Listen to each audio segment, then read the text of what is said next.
CBS's The Bold and the Beautiful spoilers on January 12th revealed that Steffi will find that Brooke's story is related to Deacon, and that she may accuse Deacon of being the reason Brooke drank again.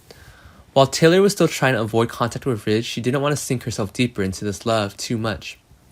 Referring to the couple at Forrester Creations, Zende's going to have a very important event in his life.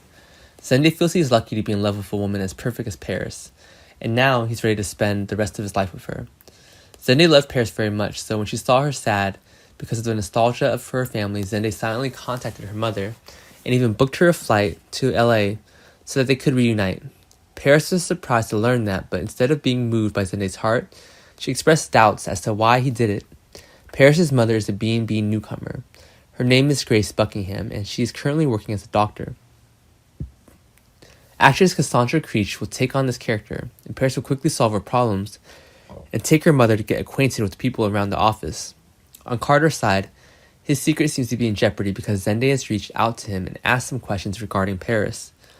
Zende tells Carter that he realizes his girlfriend Paris seems to be having something unusual. Zende expressed fear and suspects Paris is cheating behind his back to get another man. Zende asked if Carter knew who Paris was keeping an eye on, and Carter was really embarrassed by Zende's sudden question. Carter didn't say a word to Zende about his kiss with Paris on New Year's Eve that day. He thinks now is not the right time to say that.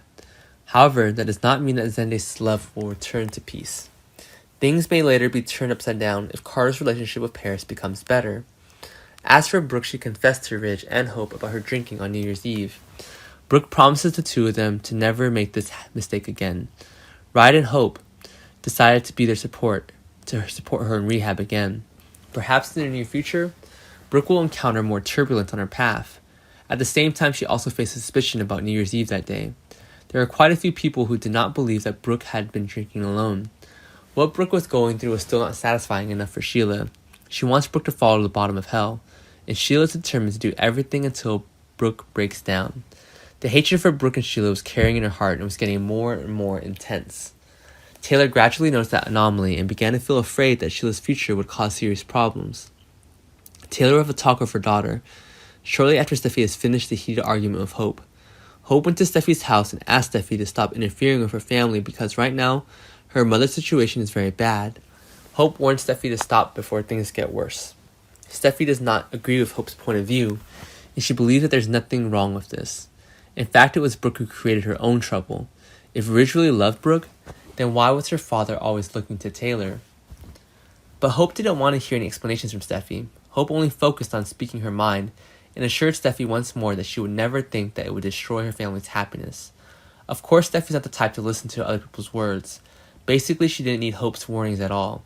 Steffi always maintains that only her mother is the one who brings Ridge happiness. After finishing his argument with Hope, Steffi immediately reached out to Taylor and urged her to get up and take Ridge back to Brooke. Steffi says Brooke is having a hard time right now, which is the best time for her to move on to Ridge. But contrary to Steffi's belligerent nature, Taylor's an upright and serious person. She does not want to become a third person to interfere in other people's marriages, and especially Ridge. Taylor also does not want to make Ridge feel awkward just because of this. Taylor refused no matter how convincing Steffi was.